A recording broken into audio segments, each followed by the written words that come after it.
Welcome to Justice Losers, the podcast where we talk about entertainment media, namely movies, TVs, and comics. I'm your host, Preston, joined as always by my delightful co-host, Matt. Matt, what should people do? People should like, subscribe, tell their friends, leave comments if the medium that they're watching or listening is a commentable medium. Check out our Instagram highlights. At Justice Losers Pod. Yeah. Preston. Matt. What is a goat? Matt. Very good. You got your mountains. You got your billies. Yep. Got your Eilishes. Sure. Eilish. Yeah, not goat Eilish. Eilish goat. Billie Eilish goat. You lish I'm goat. a bad guy. So today we are asking ourselves the question, what does it mean to be the greatest of all time? I think that a lot of this is just going to be figuring out what constitutes the quote-unquote greatest of all time and what, if any, differs that from the best of all time or the best loved of all time or different superlative qualifiers for different mediums or topics or things. And then maybe we can ask ourselves, I thought of an interesting question would be to ask, what is the greatest superhero movie of all time? I think that'll be a good place to kind of focus back in after we set down some definitions. Okay. I think it's an interesting question. I don't have a good answer yet. All right. So, for you, would you say there's a difference between calling something the greatest of all time and calling something the best of all time? Ooh, that's an interesting question. I think, to me personally, no. I think they can be interchangeable, but I think for the sake of the topic, I think we could distinguish the two. Mm-hmm. I think best of all time means comprehensively good, and the reason I'm going to clarify with greatest, I think is more comprehensively influential. Yeah. They both have to do with being good. Yeah. You can't have a shitty game be the greatest of all time. Yeah. The greatest baseball player of all time isn't, I don't know, who's just the most random baseball player you can think of. Rob Deere. Even if they're really influential and they change the way the game is thought of, not necessarily like Rob Deere. He's famous for basically doing nothing but strike out and occasionally hit home runs. Point is, even if he's influential and he's out there and he's a very different player and is kind of redefining how we think about the game and think about the value of a player, he's not going to be someone we can ever think of as greatest because he's never the best. Yeah. And that's, with sports, is easy to quantify. Right. I think baseball actually probably has the clearest cut difference between greatest and best. Hank Aaron was one of the best players of all time. He was never the best player, but he had amazing longevity, and he was consistently really good at everything. But the greatest of all time is pretty indisputably Babe Ruth, because he's among those best of all time. He set some of these highest numbers of all time, but he redefined the way people thought about the game. Yeah. He turned it from, this is just kind of, a fun game that people play, to this is the biggest, most exciting sport that the world has ever seen. Right. And he changed the way they played it. He went from let's just hit the ball gently and kind of we'll run around the bases a little bit, to I'm going to hit 60 home runs in a season. So when I'm thinking of best versus greatest, you think of best and it's literally the things that again, in art, it's very subjective. Wrong. Wrong. But you can break down elements like criteria that make a good movie, and you can if you were to try to objectify art, you could do that. And that's the closest I think we have right now is Metacritic. And so that's how we can look at the quality, but influence is incredibly different. So let's here's some examples of influential, like Avatar. Yeah. Objectively, not a fantastic movie, pretty bland, it's redone, but it's influential. It changed the way that creating the movies work. Star Wars Episode 4. Good movie, not perfect. It's genuinely a good movie, but it's not near the best, but also it's set the stage for sci-fi. Yeah, it redefined what a blockbuster was. Yeah, I think the influence is definitely a big part. He's got a thing. He's got the face. Who do you think that I'm going to say is definitely not the best, but very influential? Enemy of the show, Rob Liefeld. Enemy of the show, Rob Liefeld. Yeah. Arguably, he's one of the worst writers that I've ever read. Oh, snap, Enemy of the show, Rob Liefeld. But sit down. So for some history, Rob Liefeld worked for Marvel. He wrote Marvel Comics, X-Men. He wrote X-Men. Or he was an artist on X-Men. Yep. And he was among 5 people who left Marvel, leaving some of their biggest titles without creators, and started Image Comics, which is an independent thing. And that, in 1992, was one of the most influential moments in comic history. Yep. He was one of the most influential people in the comic industry, and I acknowledge that. He's just trash at writing and drawing and everything else he does. I like the things you're saying. I want to push back a little bit. Ooh, good. I like pushback. I think for me, there is the best of all time, which you can come up with some criteria and some rules, and the fun part is arguing about those criteria and rules. You can have the most influential of all time, which is completely irrespective of quality, is just things that changed it. Rob Liefeld, for example. Who cares how good he is? Right. He's not. But he's It's very not. influential. For me, greatest is kind of a confluence of the two. It is a prerequisite to be really good. It is a prerequisite to be really influential, to be great. It's kind of that meeting point between them. I think I'm on board. Okay. I'd like you to elaborate a little bit more. So, at the very start of the conversation, you said that great it's nearly synonymous with good. It's kind of good in a sense of big and successful. We wouldn't call Alexander the Great Alexander the Good necessarily, but we get that it's a sort of a positive identifier. Etymologically speaking, great has more of a scale implication than a quality implication. I agree. So let's actually use Alexander the Great. Yeah. Or Peter the Great. Sure. Both of, the greats. They were both very influential. Yep. They were incredibly influential in the way that Russia and Europe are today. Right. And also, they were good at what they did. There's a reason they got around so much. Yeah, that's the point. They're not good morally necessarily. They're just very good at their jobs. Right. Classical music, I think, is another good one where there's a pretty obvious one. It's got to be Beethoven. Right.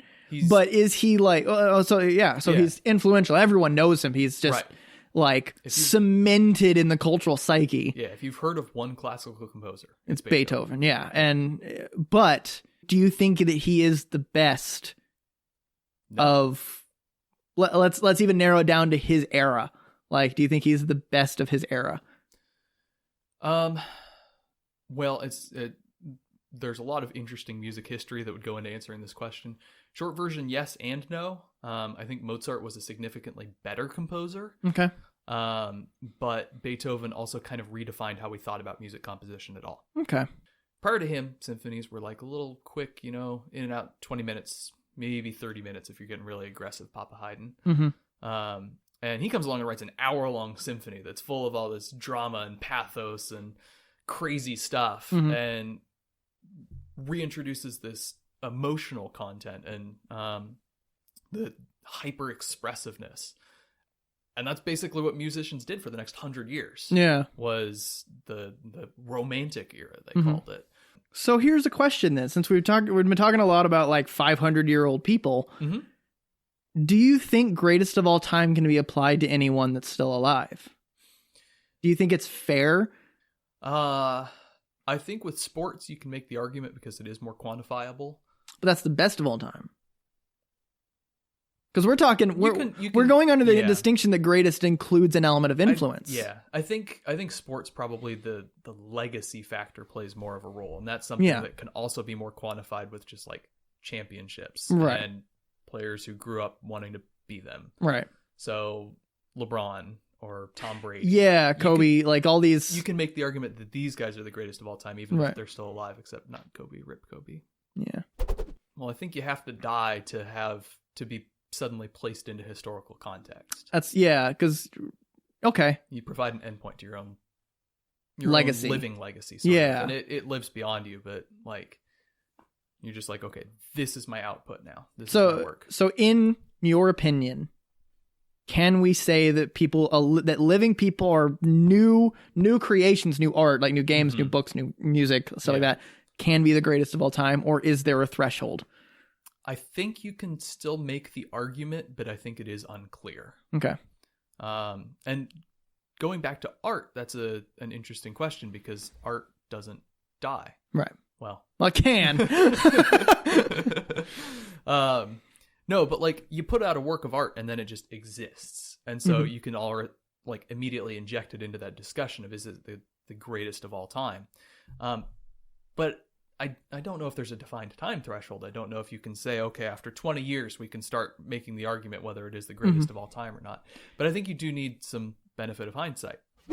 Here's one that we haven't brought up. Okay.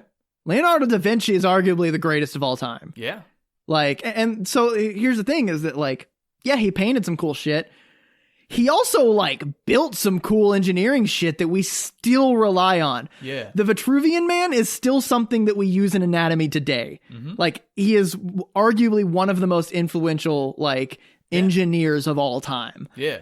And also he painted cool shit. Like, yeah, no, I guess. So this kind of gets into the legacy thing then, like factors outside of a artist or creator or creation's specific existence, I guess, can add to the mythos almost on it. Yeah. And that impacts the legacy.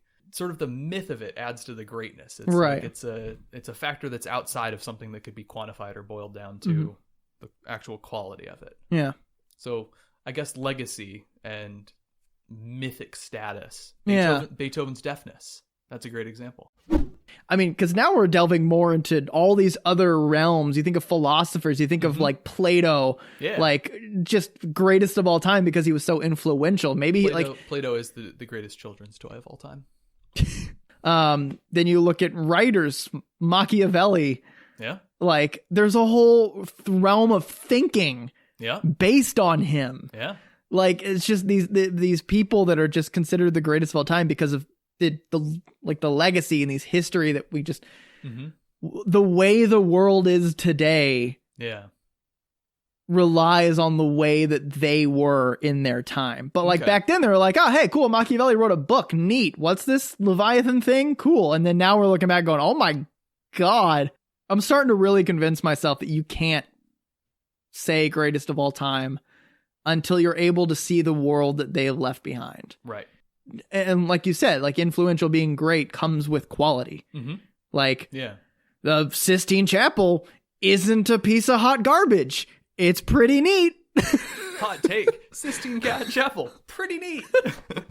Like the stuff they did is like both influential and good. And I think you're right. Now I'm fully sold on that greatest of all time. There is influential, the G.O.A.T. There is the best of all time, which is just statistically good, while maybe not really doing anything new. Yeah.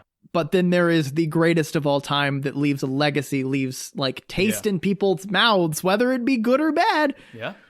Let's bring it back. Let's answer the question that I set out to start at the beginning. We said we can't talk about the greatest of all time for stuff that's still happening. You know what? Let's do it. We've got the three criteria. We've got best of all time, most influential of all time, and then overall the greatest of all time. We've got a good argument for what constitutes that. Right. Let's find the greatest superhero movie of all time. What would you say is the best? Do you mean aside from Dark Knight? Yeah, it's Dark Knight. No, it really is. It is. It is uncontrovertibly Dark Knight. That is the best of all time. Yep. Fight with us in the comments. You got a better pick. You don't, but tell us what you think. What is the greatest of all time? I've been thinking through this for like the past week. What if it's also Dark Knight? It could be. I've got like a half dozen candidates. But I don't think that it's been as influential. Because it got overshadowed by what MCU did. Right. Because that happened at the same time. Like they were just like, yeah, cool. Look what we can do. Oh, but look what Marvel's doing. Like, so it just kind of, it proved a point when it was made, but that point has not been progressed. Yeah. I mean, we've seen all the cheap imitations and all the people that are trying to be it. But all right, so it's not Dark Knight, as much as it hurts me to say so. Probably not. It's still tough to say, though. Right. Like, who knows? Another one would be the first Superman movie. Ooh! It's really good, and it kind of was the, hey, look, superheroes are a theme mainstream public. Yeah. I mean, we have superhero movies today. Yeah. Period. End of sentence. In some sense, that's attributable to Superman. The Superman. Someone had to start it. Someone had to do it right. It proved that superheroes can be put on screen. Yeah. And it at least the first one didn't get too big for its own mythos. Right. And it didn't like, and like it affected superheroes movies moving forward. Yeah. And it has not been forgotten. It's 40 years old, 50 years old. Mm-hmm. And it's not been forgotten. So we're saying Superman is the greatest of all time. Maybe you're saying that. What are you saying? Dark Knight. All right. I'm going to disagree with you. And I think that the factor that pushes it over the edge is the mythology. Heath Ledger drove himself insane and died. Yeah. And I think that just adds to the myth of it. Mm-hmm. And I think for me, greatness has to hew closer to goodness than influence necessarily. Mm. It is a prerequisite that it is really, really good. It must also be influential and have a mythology of its own. Okay. Viewers, listeners, tell us. Based on what we've defined, like what would you define as your best of all time, your most influential of all time, and your greatest of all time? Mm-hmm. Email it to us. Absolutely. JustUsLosersPod@gmail.com. Yeah. Hey guys, Preston here. Thanks for watching. Hope you enjoyed it. If you liked what you saw here, make sure to subscribe and hit the bell so you know when we upload these every Thursday. If you want to hear more, we have an unabridged version on Spotify, SoundCloud, iTunes, and any other podcast app. Check us out on Instagram @JusticeLosersPod. See you next week.